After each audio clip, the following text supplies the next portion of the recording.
నమస్కారం, welcome to news local. చవితి పందిళ్లకు అనుమతి తప్పనిసరి అని మండపేట రూరల్ సిఐ పీతల దొర్రాజు అన్నారు. మండపేట రూరల్ పోలీస్ స్టేషన్లో మంగళవారం ఏర్పాటు చేసిన మీడియా సమావేశంలో ఆయన మాట్లాడుతూ నిబంధనల ప్రకారం పందిళ్ల నిర్వహణ, నిమజ్జనం రోజు ఊరేగింపులు నిర్వహించాలని సూచించారు. రాష్ట్ర ప్రభుత్వం మీ సేవా కేంద్రాల్లో రూపొందించిన సింగిల్ విండో సేవలను గణేష్ ఉత్సవ నిర్వాహకులు సద్వినియోగం చేసుకోవాలన్నారు. ప్రశాంతమైన వాతావరణంలో అల్లర్లకు, ఘర్షణలకు తావు లేకుండా గణేష్ నవరాత్రి ఉత్సవాలను ప్రజలకు భక్తి శ్రద్ధలతో జరుపుకోవాలని సూచించారు.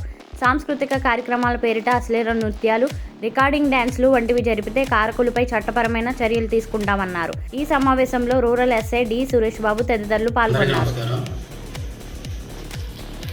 రాబోయే వినాయక చవితిని పురస్కరించుకొని మన రాష్ట్ర ప్రభుత్వం వారు కొన్ని మార్గదర్శకాలు చేయడం జరిగింది. దాంట్లో భాగంగా సింగిల్ విండో సిస్టమ్ ద్వారా పోలీస్ యొక్క ఎన్ఓసిని ఎలా పొందాలని చెప్పేసి ఒక నెంబర్ ఇచ్చి, ఆ నెంబర్ 7995095800 ఆ నెంబర్కి మన ప్రజలందరూ కూడా హాయ్ అని చెప్పేసి మెసేజ్ పెడితే వాట్సాప్ నుంచి గణేష్ ఉత్సవ్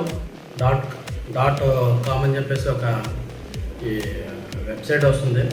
దాంట్లో ఎవరైతే గణేష్ ఉత్సవాలకు సంబంధించిన మండపాలు కానీ విగ్రహాలు కానీ ఏర్పాటు చేయాలనుకుంటున్నారో వారి యొక్క కాంటాక్ట్ నెంబరు ఫిల్ చేస్తే ఒక ఓటీపీ వస్తుంది. ఆ ఓటీపీని దాంట్లో సబ్మిట్ చేస్తే ఆ ఉత్సవ కమిటీ వారు ఏమేమి చేయాలని చెప్పి వాళ్ళ యొక్క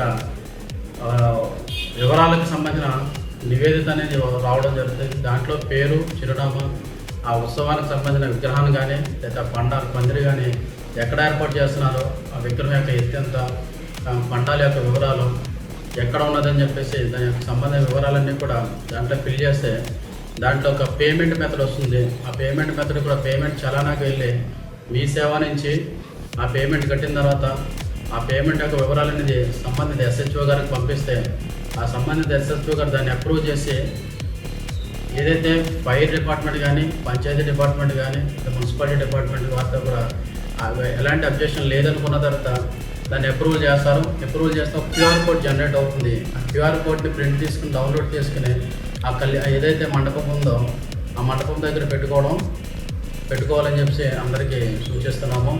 దీని ద్వారా ఏంటంటే అక్కడికి పోలీసు యొక్క వెరిఫికేషన్కి వచ్చినప్పుడు ఆ క్యూఆర్ కోడ్ని స్కాన్ చేస్తే దాని యొక్క మండపం సంబంధించిన వివరాలు, ఎప్పుడు నిమజ్జనం చేస్తారో, ఎక్కడ నిమజ్జనం చేస్తారో, వారి యొక్క కమిటీ వారి వివరాలన్నీ కూడా అందులో పొందుపరచబడుతూ ఉంటాయి.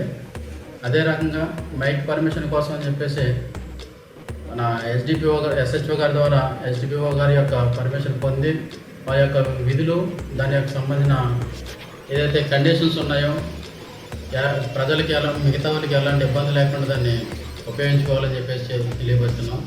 అదేవిధంగా ఈ ఇమర్షన్ ప్లేసెస్ ఎక్కడైతే ఉన్నాయో ఆ నోటిఫై చేసిన ప్లేసెస్లోనే దాన్ని ఇమర్షన్ చేయాలని చెప్పేసి, ఆ ఇమర్షన్ చేసేటప్పుడు తగు జాగ్రత్తలు తీసుకోవాలని చెప్పేసి ముసలి వాళ్ళని, వృద్ధులను కానీ, చిన్నపిల్లలను కానీ, ఆల్కహాలిక్ కండిషన్లో ఉన్న వారు కానీ ఇమర్షన్ ప్రదేశాలు వచ్చి స్నానాలు చేయకూడదని చెప్పేసి, దానికి సంబంధించిన ఫైర్కి సంబంధించిన జాగ్రత్తలు తీసుకోవాలని, ఎలక్ట్రిసిటీకి సంబంధించిన జాగ్రత్తలు తీసుకోవాలని చెప్పేసి ప్రజలు అందరూ పాటించి భక్తి శ్రద్ధలతో ఇతరులకు భంగం కలగకుండా, ఇతర మతాలకు కానీ, ఇతర వ్యక్తులకు కానీ ఎలాంటి భంగం కలగకుండా వినాయక చవితి ఉత్సవాలన్నీ భక్తి శ్రద్ధలతో చేసుకోవాలని చెప్పేసి మీ అందరూ కూడా విజ్ఞప్తి చేస్తున్నాము.